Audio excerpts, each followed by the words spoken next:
welcome back to our channel. Chelsea had always believed she was the unshakable center of order within the gated community, the watchful presence capable of taming chaos and bending circumstances to her will. Her elegance, her ruthless discipline, and her ability to mask suspicion with charm had made her a silent monarch among those who resided behind the manicured hedges and grand facades. Yet destiny, fickle and cruel, has a way of dismantling the fortresses built on control. The first fissure came not through scandal whispered in the corridors of wealth but in the subtle way Madison withdrew from gatherings, her absence explained by excuses that seemed carefully rehearsed. Chelsea, meticulous by nature, noticed the repetition of these excuses. A luncheon missed because of migraines. A gala departure cloaked in sudden fatigue. A weekend retreat cancelled with vague references to urgent matters. Each excuse, insignificant on its own, accumulated into a pattern. Patterns were what Chelsea understood best. Her suspicion grew when a misplaced envelope arrived at her residence, bearing Madison's name but accidentally redirected. The handwriting was unfamiliar, youthful yet weighted with longing. The letter carried a tone too personal to dismiss, a child writing not to a guardian but to a mother. Chelsea's pulse sharpened. The name signed at the bottom was simple, but it cut her world apart, a boy, hidden in shadows, denied acknowledgement, yet undeniably connected to Madison. This discovery was not merely about the boy's existence, it was the question that accompanied him: who had fathered him? The answer held the power to fracture alliances, destroy reputations, and redraw the delicate map of influence within the community. Chelsea felt the ground shifting beneath her, each breath a reminder that power, once absolute, could crumble at the revelation of a single secret. In the stillness of her own chambers, Chelsea revisited the past. She recalled the first time Madison entered their circle, radiant, ambitious, and seemingly free of baggage. Chelsea had doubted her sincerity even then, though not out of malice but out of instinct. Madison's poise was too practiced, her smiles too calculated. Now, with the truth beginning to unravel, Chelsea saw those memories in new light. Perhaps Madison's arrival had never been about opportunity but about concealment, using privilege and status as camouflage for deeper deceptions. The revelation tore open Chelsea's carefully curated emotional armor. Doubt bled into her veins, mingling with anger. Yet beyond anger was something more unsettling: fear. For if Madison had succeeded in hiding a child for years, what else had she concealed? Whose lives had already been woven into her web of secrecy? Chelsea, who prided herself on seeing through every veil, now found herself blindfolded, stumbling within a labyrinth built by another's hand. Madison, however, did not falter. When confronted indirectly, her demeanor carried no sign of guilt or shame. Instead, she radiated a strange calm, as though discovery had been inevitable, as though exposure was merely a stage in a larger performance. That composure unsettled Chelsea more than denial ever could. It hinted at foresight, at plans laid well beyond the comprehension of her adversaries.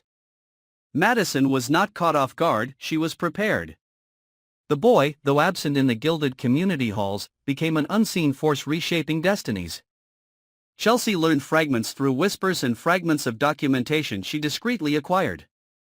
He was not merely Madison's son, he was connected by blood to a man whose position could upend the community itself. Rumors suggested ties to one of the Dupree heirs, though confirmation remained elusive. If true, the revelation would ignite chaos within a family already balancing legacies on fragile foundations. The Duprees, proud and polished, carried their own secrets. Generations of wealth concealed fractures of betrayal, ambition, and compromise. Chelsea remembered stories of the patriarch's indiscretions, veiled scandals buried beneath philanthropy and influence. Could Madison's child be another relic of those missteps, one too damning to acknowledge? If so, the boy represented more than a scandal, he was a living testament to betrayal, capable of dismantling alliances built over decades. The atmosphere within the community shifted as Chelsea's internal storm bled into the collective. Conversations grew sharper, laughter more forced, eyes darting with suspicion. Madison, paradoxically, thrived in this tension. Her composure transformed into influence. By refusing to flinch, she gained an aura of untouchability, as if daring others to confront her. Those who once questioned her now hesitated, unsure if they faced a woman vulnerable to disgrace or a strategist playing a game they could not comprehend. Chelsea, once the enforcer of order, felt herself cornered.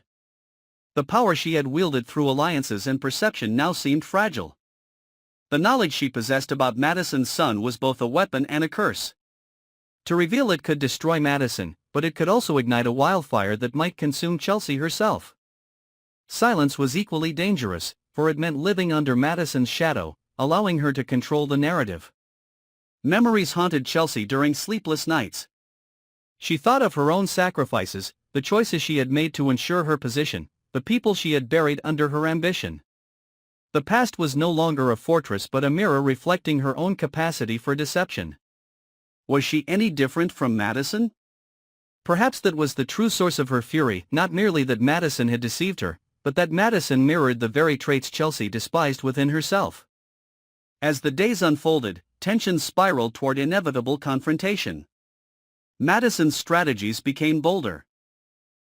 She maneuvered with the precision of someone who had calculated each reaction in advance, as though she welcomed exposure because it would serve her larger purpose. Chelsea could feel herself being maneuvered into a role she had not chosen, the adversary who, by attempting to destroy Madison, would reveal her own vulnerabilities. The past fed the present like a dark river.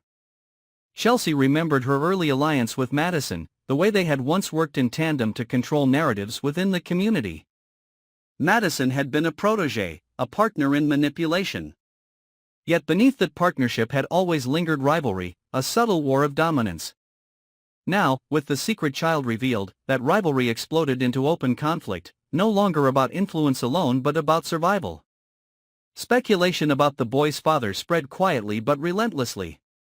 Some suspected a Dupree heir, others whispered of a connection to an outsider whose re-emergence would threaten not only reputations but also fortunes. Chelsea began to realize that the true danger was not merely the scandal of a hidden child but the possibility that Madison's secret was intertwined with legacies that extended far beyond their gates. The boy was a key not only to Madison's personal story but to a labyrinth of betrayals waiting to resurface. The future loomed heavy with uncertainty. Chelsea could envision multiple outcomes, none of them without cost. If she exposed Madison now, the community would fracture, alliances collapsing under the weight of scandal. If she remained silent, Madison's influence would grow unchecked, her power solidified by the aura of mystery.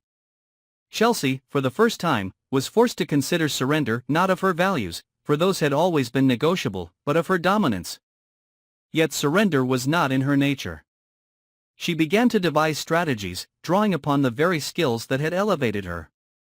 To defeat Madison, she would need to embrace the darkness she had long concealed. There could be no half measures, no compromise. The coming war would not be about morality but about endurance, about who could withstand exposure without crumbling. And so the stage was set. A child hidden in shadows had become the axis upon which their world spun. Madison, serene and calculated, embraced her unraveling as if it were the unveiling of a grand design. Chelsea, shaken yet resolute, prepared to strike with the ruthlessness that had always defined her. The community, oblivious to the full extent of the storm, lingered on the edge of revelation.